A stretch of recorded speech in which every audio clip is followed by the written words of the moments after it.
ATILRA es artífice de un proyecto solidario, colectivo y social. Es una realidad que crece, se desarrolla, vive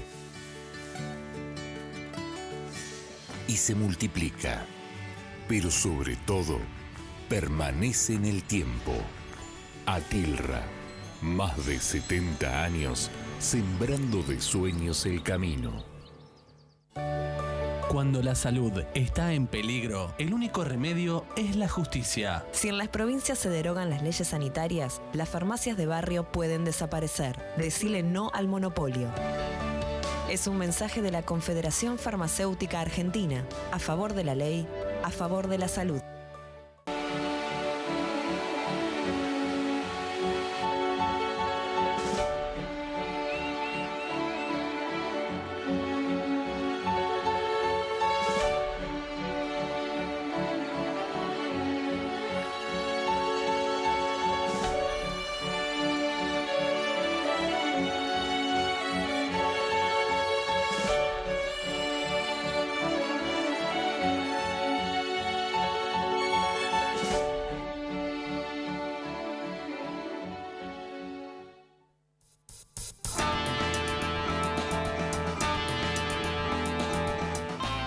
Hola, ¿cómo están? Muy buenas noches, bienvenidos nuevamente acá a Economía 4D. Ahora te vamos a contar por qué el hashtag del día que ves ahí arriba en pantalla es caída libre. Se conocieron datos vinculados con la actividad económica para el año 2018.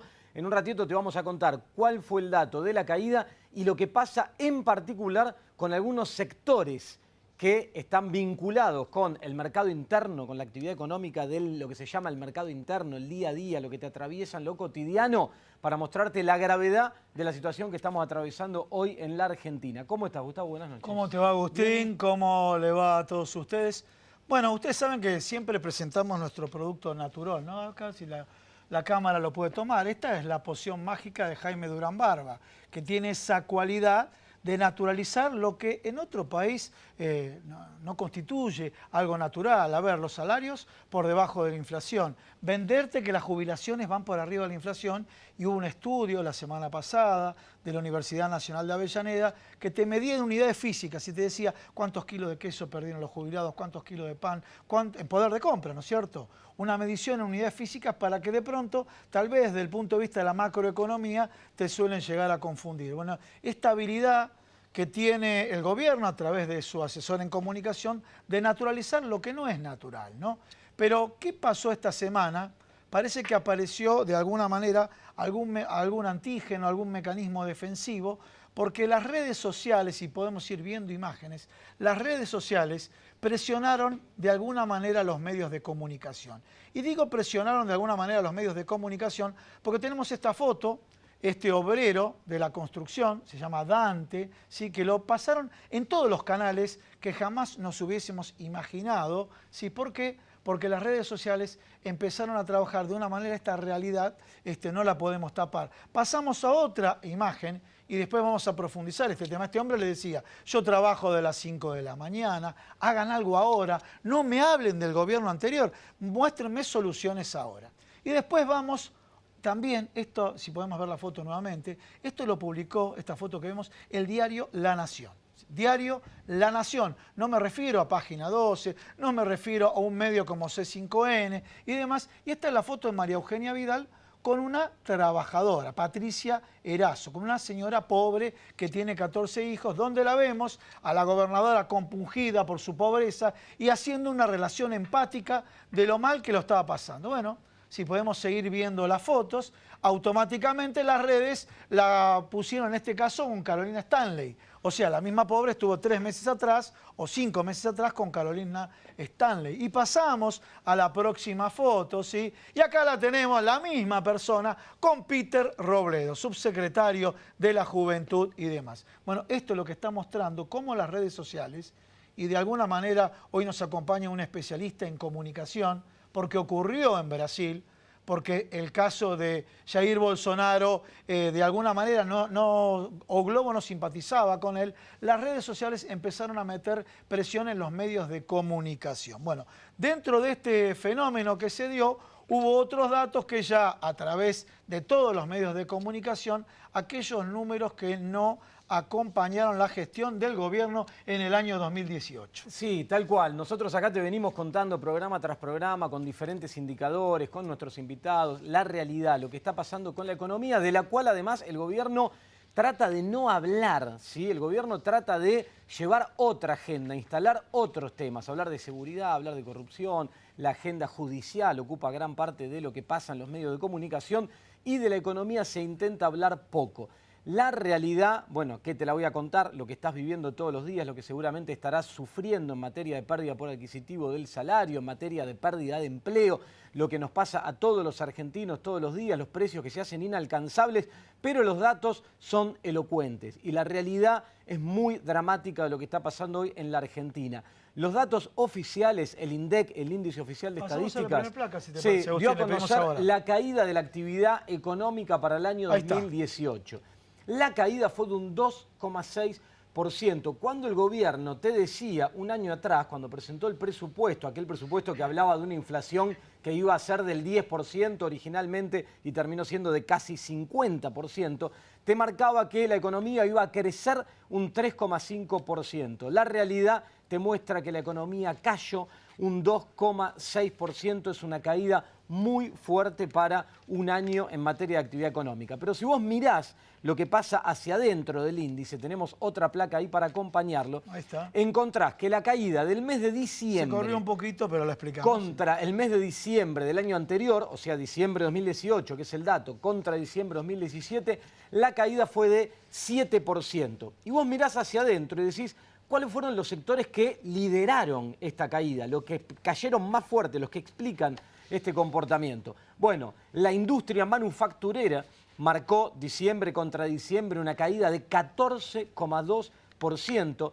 La construcción, una caída de 12,7%. Y el comercio, mayorista, minorista, ahí se incorpora todo el comercio, una caída de 15,6%. Fíjate que estos son los sectores vinculados con lo que se denomina la economía real. Ahí tenés la producción, tenés la construcción, que atrás de eso hay inversiones, hay mucha mano de obra. Tenés el comercio, la actividad comercial interna que depende del consumo de todos los argentinos. Bueno, los indicadores son todos de caídas de 2 cifras con variaciones muy fuertes a la baja. Lo que preocupa, y te venimos contando acá, es que esta tendencia que hoy corroboran los datos que te venimos contando hace ya bastante tiempo, es la tendencia que todo indica que se va a profundizar los próximos meses en Argentina. Esta situación dramática, atrás de esto el año pasado hubo 191.300 puestos de trabajo registrados que se perdieron atrás de estas caídas, porque atrás de estos números hay gente, hay caras, hay trabajadores que empiezan a perder su condición de tales y empiezan a empeorar de manera muy preocupante su calidad de vida.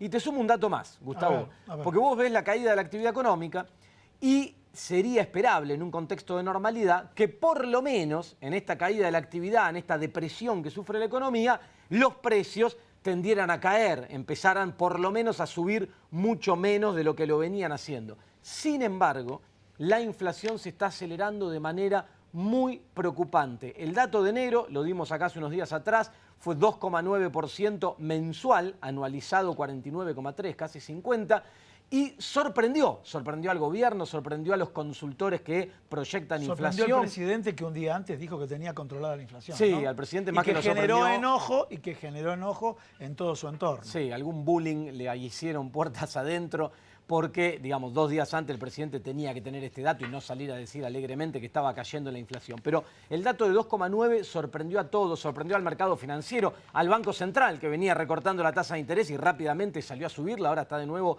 arriba del 50%. Pero ¿qué dato te quiero traer? Mañana ya está cerrando el mes de febrero. Van a faltar unos días para que se conozca el dato del mes de febrero. Las estimaciones que se están manejando para este mes de febrero marcan un piso de 4% mensual de inflación. ¿Sabes por qué dije pará? Porque digo, bueno, hay economistas ortodoxos y heterodoxos. Y acá me parece que confluyen en una misma idea, que los números están en esos guarismos. No cierran, por eso las proyecciones, estas que te tomo son incluso de consultoras que tienen afinidad y una cercanía bastante importante con el gobierno nacional, están marcando 4% de piso, puede ser incluso más alta la inflación de febrero. Es un dato muy preocupante, te estaría llevando a cerrar solo en el primer trimestre del año muy cerca o quizás hasta por encima de un 10% de inflación. Imagínate la dinámica que esto puede tener el resto del año, sobre todo si tenés en cuenta que los últimos meses, de manera muy artificial, el Banco Central viene conteniendo el dólar. Si en algún momento empieza a haber un recorrido alcista en el dólar nuevamente con traslado a precios, cuidado que estos datos que te acabo de dar, que son muy preocupantes, hasta pueden llegar a acelerarse en los próximos meses. Ustedes saben que cuando decimos economía 4D nos dirigimos con esta cuarta D a la dimensión social de la economía. La dimensión social de la economía están los trabajadores, están los jubilados. Y vamos con la placa de despido, ya lo dijo Agustín hace un ratito, pero voy a profundizar. 191.300 trabajadores menos, según los datos no son de Guillermo Moreno, son del Sistema Integrado Previsional Argentino. 191.300 trabajos de calidad que pagan, que tienen jubilación y que tenían, jubilación y cargas sociales. ¿Saben lo que quiere decir esto? Este programa dura 1 hora. Me da un promedio de 22 despidos por hora. Fíjense la significatividad que tienen estos datos. Y ahora, para no abundar en datos, sin embargo, acá se habla mucho de vaca muerta. El gobierno habla de vaca muerta, de alguna manera el gobierno anterior hablaba de vaca muerta y que esto iba a ser generador de empleo. ¿Saben cuántos trabajos generó vaca muerta? 4.400 empleos. Con esto no estamos criticando a vaca muerta, sí estamos diciendo la dimensión de lo comunicacional. Yo te comunico a vos que vaca muerta es una generadora de empleo, pero en definitiva lo que generó fue 4.400 puestos de trabajo versus una pérdida de 191.300 puestos de trabajo en el año 2018, ¿concentrados en dónde? Y ahí viene el tema y de alguna manera vino una reacción tardía del gobierno. Concentrados en la industria, concentrados en la construcción. Vimos la placa, la foto del trabajador de la construcción cuando de alguna manera lo interpela a Mauricio Macri para que hagan algo ahora. Y también centrado en el comercio. Estos 3 sectores representan el 45% del empleo. ¿Ves? El 45% del empleo que se cayó. A ver si podemos ir a la próxima placa. Y este es un dato no menor. En todos los programas ponemos las empresas que están en peligro. La semana pasada habíamos hablado de Coca-Cola. Señores, Coca-Cola. A ver, si Coca-Cola cae, una marca insignia en el mundo, esto está marcando que la situación está muy, pero muy mal. Pidió el procedimiento preventivo de crisis, que en nuestro país significa deducir el 50% de las cargas sociales. El gobierno le dijo que no. ¿Saben por qué le dijo que no? Porque hay una proliferación de este mecanismo de procedimiento preventivo de crisis y despidieron trabajadores. En el día de hoy hubo una fuerte manifestación y represión en Corrientes y Callao de los trabajadores que fueron despedidos de Coca-Cola, ¿no? Y la otra, si volvemos a la placa y no es menor, Metalpar fabrica micros y camiones. Bueno, también fabricaba 12 micros por día. El año pasado le pidió al gobierno nacional si podía hacer un plan de desarrollo sustentable. Le dijeron que sí. Ahora va a cerrar 650 trabajadores de forma directa. Los autopartistas que dependen de Metalpar son 1.000 empleos más que se pueden perder en forma indirecta. Y bueno, y nos dijeron, bueno, tirá una buena para el gobierno. Esto también es discutible porque va acompañado de una foto. Ahí tenemos una buena. El gobierno reaccionó. A ver si tenemos la foto ahí. El gobierno reaccionó. También le tocó a un invitado de hoy, Mariano Kestel, está en otro programa, le dijeron, no, pero el gobierno se preocupó y le consiguió 100.000 millones de pesos a una tasa diferencial para la pequeña y mediana empresa, una tasa que va del 25 al 29%. Muchos referentes de la Unión Industrial Argentina dijeron pocos salvavidas para el Titanic. Esto fue, obviamente, off the record, fue el comentario, y otros dijeron la frazada es muy corta en este momento, o sea, a 6 meses de las PASO, sale un crédito cuando este sector se lo venía pidiendo hace mucho más de un año. Aparte de un sector que enfrenta una situación muy complicada y que depende de factores de fondo que deberían modificarse. Para que tomes magnitud, El sector textil, por ejemplo, según datos oficiales, no el de la pequeña y la mediana empresa, todo el sector textil está operando al 30% de su capacidad, es decir, el 70% de las máquinas que podrían estar produciendo están inactivas, paradas, apagadas. El sector automotriz está operando al 25% de su capacidad. Esa es la realidad que hoy está atravesando la industria, sobre todo la pequeña y la mediana empresa, donde enfrenta caída de las ventas, aumento de los costos, las tarifas y todo lo que acá te venimos contando. Pareciera que en ese contexto insistir en que este es el rumbo que hay que profundizar y tirar como una garajea al aire esta idea de créditos con tasas que parecieran bajas en este contexto, pero que son altísimas, del 29%, no es la gran solución al problema, pero bueno, fue una medida anunciada en los próximos. Bueno, ya tenemos que presentar a los invitados, nos demoramos demasiado de más, pero bueno, todas las semanas, y también porque ustedes lo van planteando, hay mucha gente se contactó con nosotros y nos contó lo que le pasaba en cada una de las provincias, pero vamos al natural. Yo te sumo un concepto, vamos al natural, y lo tiro porque a mí me gusta hacer esto. El natural, o sea, todo lo que se busca naturalizar permanentemente, o sea, cómo se construye el discurso o cómo se trabaja en la construcción de la veracidad para que la gente de alguna manera diga, bueno, con este crédito para las pymes está solucionado el problema. A ver, ¿qué tenés vos? Una de las frases que usó el presidente esta semana y que yo voy a usar para tirar al natural, nuestro instrumento donde se van naturalizando las cosas, es: llegamos a las elecciones, y lo vamos a estar discutiendo con algunos invitados esta noche, mejor posicionado de los que estábamos en el 2015. Intentan naturalizar que llegamos mejor posicionado de lo que estábamos en el 2015, y yo, sintiéndome, como digo, una especie de Carlito Balá sin flequillo yendo al chupetómetro, voy a naturalizar. Acá los economistas nos van a ratificar o no si están mejor posicionados que en el 2015. Bueno, y otro tema para el natural, vimos la foto, la primera foto de Dante, ¿sí? El video que circularizó el empleado de la construcción, que le dijo al presidente, por favor, medida ya. Bueno, empezaron a correr versiones. Y Dante, fíjense el discurso como cerró él, que tenía bronca, tenía impotencia, cerró no insultando al presidente porque fue respetuoso, pero cuando volvió a la fila dijo, la sé de mi hermana, como diciendo, qué calentura que tengo. Bueno, ahora Dante, en la construcción del discurso, ya salió con otro discurso, a ver si le suena más a Durán Barba o a Dante. O sea, Dante cuando cerró, la sé de mi hermana, por la bronca que tenía, ¿no? Repito, fue respetuoso con la figura presidencial, cosa que todos adherimos. Dante dijo, yo no estoy suspendido, estoy en mi casa, reunido con la gente del gobierno por la preocupación que tiene el presidente. Señores, si esto no es construcción del discurso, no sé qué está pasando y presentamos a los invitados. Dale, vamos a arrancar. Hoy tenemos bastantes temas vinculados con política, con economía, con todo lo que está pasando en Argentina. Arranco acá a mi derecha con Jonathan Loidi, que es director de SET Consulting. Gracias por estar acá esta noche. Le pedimos un título, ¿te parece? Dale, vamos Jonathan, con el título. hiciste una encuesta.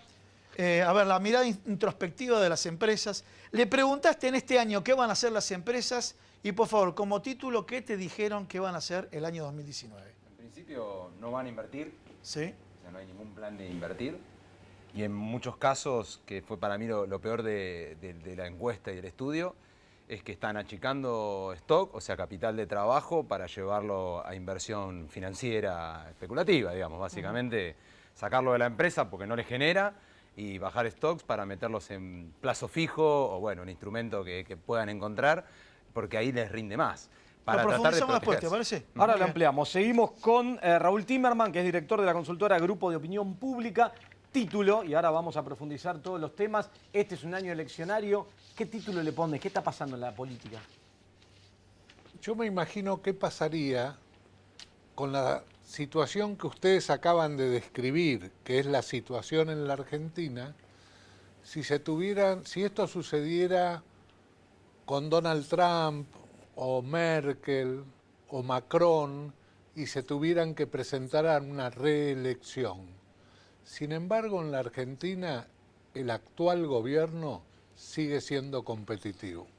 Ahora vamos a abordar por qué y qué te están dando los resultados que manejan ustedes. Bueno, yo me dirijo acá a la otra parte del estudio. Está Sergio Boyechensen, que es economista, es asesor de Agustín Rossi en la Cámara de Diputados. A ver, Sergio, un título. Un título. No solo no han resuelto ninguno de los desequilibrios macroeconómicos que existían en el 2015, sino que los han empeorado a todos. Bien, porque eso nos deja para profundizar después la frase del natural, que el gobierno dice, llegamos mejor posicionados. No hay forma de dónde entrarle a eso. Ahora lo abordamos y nos explicás mejor el tema. Pablo Cercovich, Red contra los tarifazos. esta semana, audiencia pública. Antes de profundizar, tiranos un título vinculado con eso. ¿Hubo una audiencia? ¿Siguen los tarifazos? Tu título. Desde el 28 de diciembre comenzaron las protestas en la calle de la mano de los ruidazos. Durante 9 semanas consecutivas se sostuvieron y mañana, 1 de marzo a las 8 de la noche, hay ruidazo en Plaza de Mayo. Bien, Muy bien. muy bien. Otro amigo de la casa, economista, Mariano Kestenboim. Gracias, Si Mariano. puede, ahí agarrar el micrófono, Mariano, por favor, si sos tan Ahí amable. estamos. Pero yo creo, está vinculado porque estuvo en un programa de televisión donde de alguna manera te tocó la más difícil, ¿no? Porque eran todos titanes. Y escribiste vos en las redes, bueno, ¿cómo buscan defender lo indefendible? Tu título. Sí, así es. Otro punto que por ahí no se habla mucho. Se da como buenas las estadísticas del INDEC y hay muchas inconsistencias y algunas que son groseras. Por ejemplo, según el mismo organismo, cuando replanteó su cálculo sobre la caída del Producto Bruto Interno de la Argentina en 2009, dijo que la economía había caído 5,9%. El año pasado cayó un 2,6% en esta estimación preliminar que hizo. Es extraño porque en 2009 el empleo formal registrado había caído solamente un 1,5% y ahora cae un 1,7%, con una caída que es de menos de la mitad del producto. Así que a mí me parece que las estadísticas del INDEC de Moreno no servían para nada y nadie creía y no se podían utilizar absolutamente para nada. Lo que acá ocurre es que estas estadísticas se están utilizando, pero a mí me parece que subestiman el real problema que tiene la economía argentina y todos los analistas, como no tenemos otros datos, lo tomamos como válido y en realidad hay muchas cosas que hay que analizar un poquito más en profundidad porque me parece que la situación es bastante más grave aún que lo que plantean estas estadísticas. Mariano, disculpa, ya que planteas esto, arrancamos ya con vos y seguimos. Vos hablás de actividad económica. ¿Con inflación ves que esté pasando algo parecido? Exactamente. La canasta de consumo de los hogares que toma el INDEC está tremendamente desactualizada. Sí. Es un gasto de hogares nacional de 2004-2005. Imagínense cómo cambió la estructura de consumo muchísimo. Eso por un lado. Después, por otro lado, fue actualizada esa canasta, los precios de esa canasta a diciembre de 2015. Andás a ver cómo la actualizaron. Es una cocina muy rara. Por otra parte, la transparencia de los datos es muy pobre porque vos cuando vas a ver el índice, la apertura del índice está hiper agregado. Entonces querés ver cuánto aumentó, por ejemplo, las galletitas, cuánto aumentó la leche, cuánto aumentó el queso descremado. La información está muy, pero muy agregada, entonces perdés muchísimo detalle. Y por último, me parece lo más importante de todo, es que el consumo, la estructura de consumo cambió radicalmente y lo que consume la población masivamente aumentó muchísimo más que el 48% de inflación que dijo este gobierno que hubo el año pasado. La carne aumentó por debajo del 48%, pero muy pocos productos aumentaron por debajo de ese nivel. Lo que consumimos todos, bienes de consumo básico como alimentos y remedios y servicios públicos, aumentaron pero en una proporción muchísimo más alta. Entonces, esa inflación, bueno, es un dato que también hay que tomarlo con pinzas. O sea, esto es importante porque digo, también hablamos de pérdida por adquisitivo del salario, que medida contra esta inflación es alarmante, es altísima, creo que desde el año 2001-2002 que no hay una cuestión de estas características. Ahora, se habla de este año buscar una cláusula gatillo, ahora todo estaría atado a ese índice, con lo cual, según tu lectura, los trabajadores, aún en ese escenario, que no sé si se va a dar, seguirían perdiendo en términos de adquisitivo. Así es. La UMED, la Universidad Metropolitana de los Trabajadores, hace un análisis segmentando por estrato de nivel de ingresos de los trabajadores registrados, que son los que mejor están, y ahí se puede observar ya en ese nivel que los de ingresos más bajos sufrieron un nivel inflacionario aún más alto. Ni que hablar los jubilados, pensionados y fundamentalmente los trabajadores no registrados, que están perdiendo poder adquisitivo en una medida muchísimo más importante. Es por eso que, por ejemplo, la industria textil está operando en un tercio de su capacidad productiva. Se están cayendo las empresas de calzado, de juguetes, de marroquinería, de los consumos básicos para el hogar. se están desplomando todas. Las que se sostienen más o menos son las de alimentos, que obviamente la gente de alguna forma tiene que seguir consumiendo. Y te hago una cortita. Pero discúlpame, pero de alimentos, pero se están volcando a las segundas marcas de manera significativa y las segundas marcas tuvieron aumento de precios más que proporcionales que las primeras marcas. O sea, el descreme, sí, en economía o en marketing, el descreme lo logran a través de las segundas marcas. Así es exactamente lo opuesto que ocurría con el gobierno anterior, que en donde los precios de los productos premium aumentaban mucho más que los del consumo popular medio, y ahora ocurre todo lo contrario, entonces el deterioro es aún más dañino. Te hago una cortita antes de seguir. Vos tenés mucho vínculo con el sector PYME, pequeña y mediana empresa. Se hizo este anuncio que nosotros contábamos recién de los 100.000 millones de pesos a tasas subsidiadas de 25 a 29. ¿Alcanza? Es una muy buena medida, pero creo que no, que primero y principal llega tardísimo. Parece ideada políticamente. Para las elecciones. Sí, no tuvo ningún criterio técnico. Hay que hacer una redistribución de ingresos muchísimo más importante. Fíjense el sector financiero. Desde que estalló la tormenta hasta diciembre, ganó 145.000 millones de pesos según las estadísticas del Banco Central. Eso es un 71% más que lo que había ganado en el mismo periodo de 2017, que ya había sido muy positivo. Y le siguen aumentando la tasa de interés. O sea, tendrían que tomar políticas que redistribuyan el ingreso para quienes producen, para quienes generan puestos de trabajo, para quienes invierten, y no para quienes están obteniendo ganancias extraordinarias simplemente por el abuso de su posición de mercado. Me sirvió tu comentario, Mariano. A ver, Mercado Libre, Mercado Pago. Mercado Libre crecieron las ventas el año pasado un 28%. Mercado Pago, el producto financiero Mercado Libre, un 68%.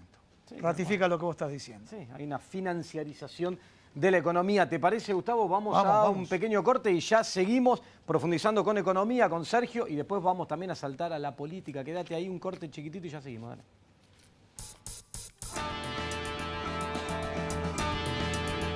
Atilra es artífice de un proyecto solidario, colectivo y social.